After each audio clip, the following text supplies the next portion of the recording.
Uh,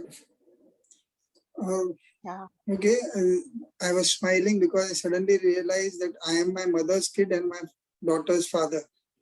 So both of them keep pulling me in different directions. My mother thinks I'm not an ideal father because I don't make a good example. And she sees that you're always fighting on the side of Dadi and you're not taking my side enough. And very often I realize that I should not interfere and not take sides, but trust me, I've realized the only side that loses is mine. The both of them gang up together, and then I realized that I landed up being a little more aggressive than required, and then I am alone and they are fighting with me. That was just a funny part of what happens sometimes.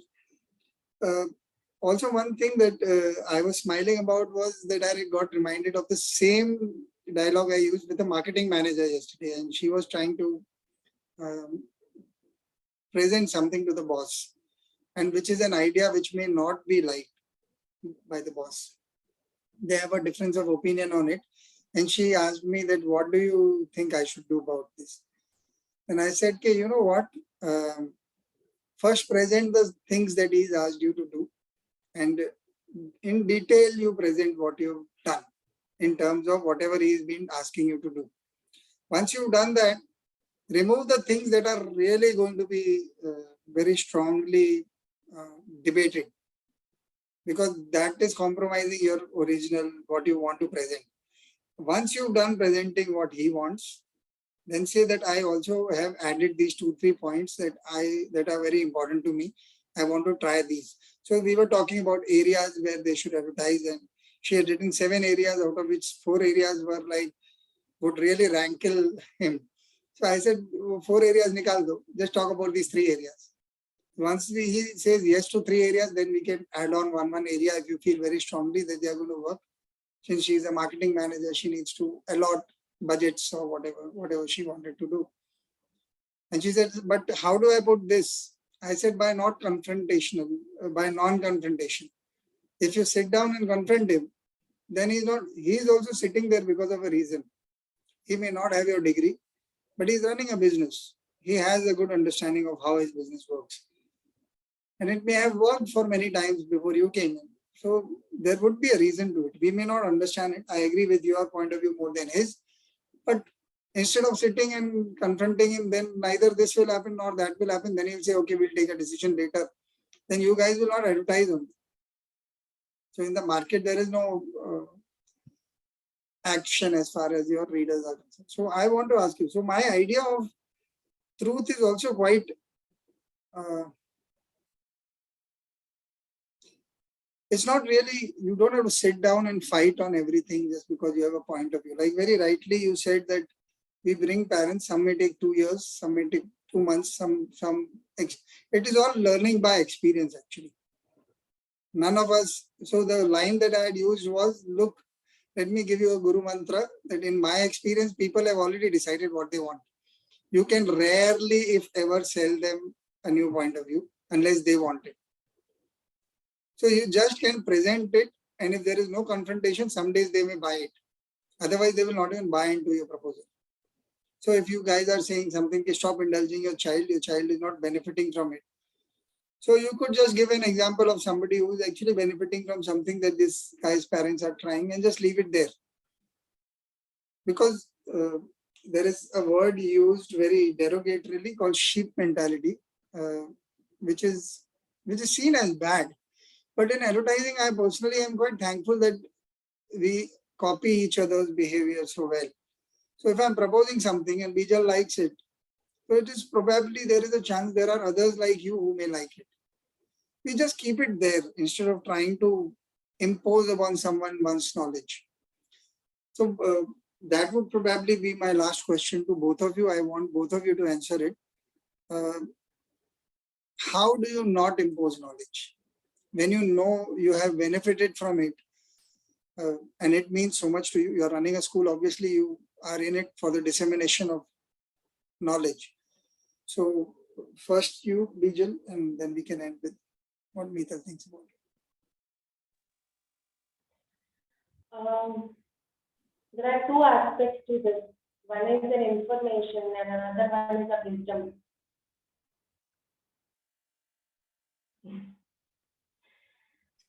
You got a good partner. Sorry? I'm saying you got a good partner. She says one line, I don't even want to hear the rest. I know she's covered a lot of ground with that. But please expound on that. So you may want to give information, how much are they going to retain it, unless it is not getting generated from here. Yeah. So another thing that is nowadays going on, and it is a hit word, and I am with it, essay, facilitation. This is a new word that has been coined since few years, but if you're able to observe silently and intervene and ask right questions, slowly things come out from within. So that kind of a thing, if you know that this is a knowledge that is probably good or right or needs to be given, you keep little intention about it. Maybe I'm not totally void out of it as yet. I keep some intention. I'm not yet कि बिल्कुल intention नहीं रखूं वहां पे नहीं पहुंची हूँ मैं अभी तक. But I do that intention what you're asking about, and then I'm just looking out with my observation, with my questions, whether things are able to come from here.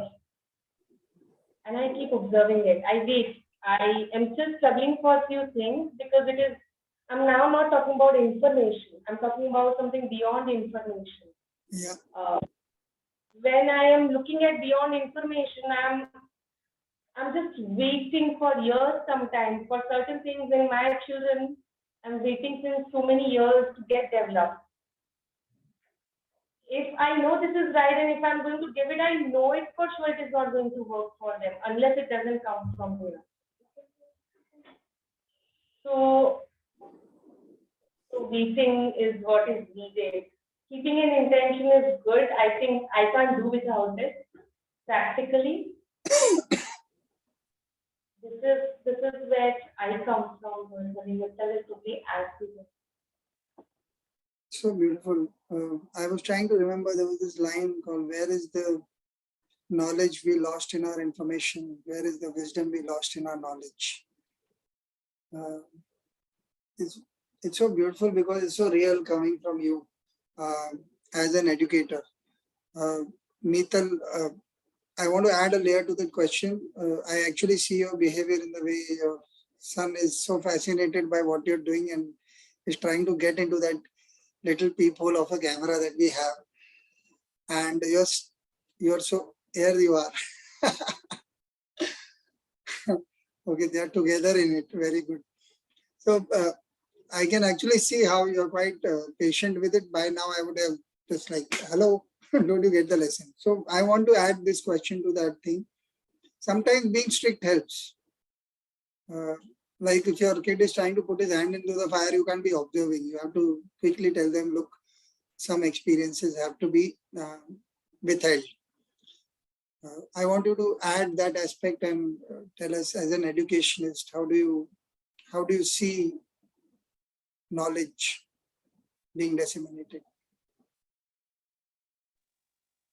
I have always felt strongly that children imitate the environment. Children do not imitate or do not listen to words, especially in the initial phases of their life. They listen to what is happening in the environment. So, if the environment is conducive or right, so to say, then knowledge will dissipate, without doing anything. They are like sponge. They want to know about the world. That's why they've come here. They are inquisitive about everything and anything. Even a drop of water on the floor is a big mystery for them. The water coming out of tap, or how does the rain fall, Or simple thing, how are you talking when they're really little? How are you talking so much? How are you singing? Everything is a curiosity, is big, and they want to know. So if there is movement in the environment, if there is work in the environment, so as a parent or as an educator, I do not have to sit on a chair and just talk, but I move. And when I do, and when I think, everything gets passed on automatically. As a parent, when I'm driving and I make sure that I cross all the traffic rules, and I do not follow any of them. uh, jaldi hai, signal tod diya, lanes cut kar liya, all that I do, then the knowledge has passed that you can do what you feel like, and there is no empathy.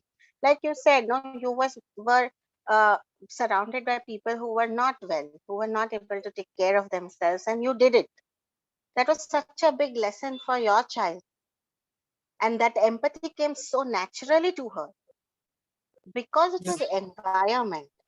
So everything, I feel, knowledge is transferred through the environment and the movement in the environment, the movement of people, the movement of things.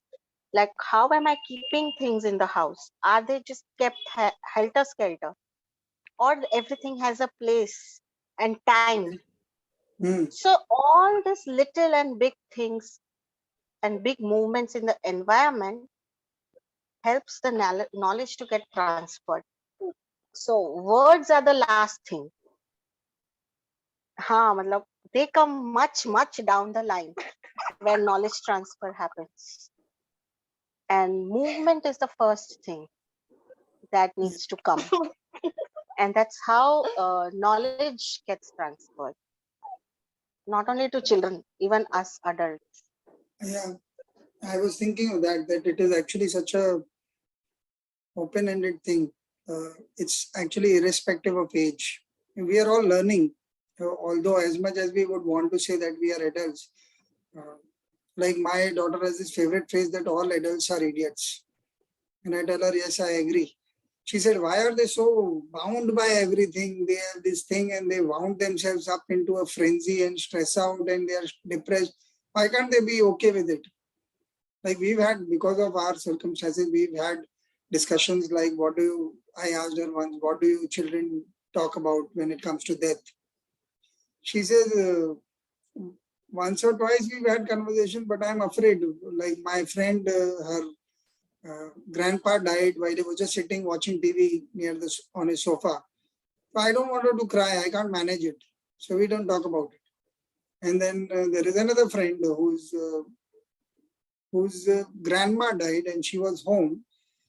And she said that that auntie who was behaved very badly with her throughout her life came and cried as if she was absolutely in love with her. So they were discussing this. And at that point, I gave her a perspective. You know what? Even fighting and being nasty to each other is a human thing while you're alive. When somebody passes away, it is so definite and so finite that every human being is touched by it. Even the nasty person must be really missing. It's not necessarily that they are acting. They must be thinking, who do I fight with now? Like there is nobody else anymore. So she kind of said, yeah, that's also a point of view. But itna natak nahi hona chahiye. Natak to we are human beings. Without natak, how are we going to manage? But I want to end with one little thing that your children were laughing when you were answering. And I thought that was the perfect end to this wonderful episode on parenting and schooling and education and life. Actually, all that you said, I said that I am the kid who's listening. Like, although I tried to act very wise and ask questions like a parent would, but internally I felt so happy. Oh, there is a space in the world where these kind of things are being done. And thank you on behalf of the world as well for creating a space, movement, like you called it. I also give a lot of importance to the environment as much as one can.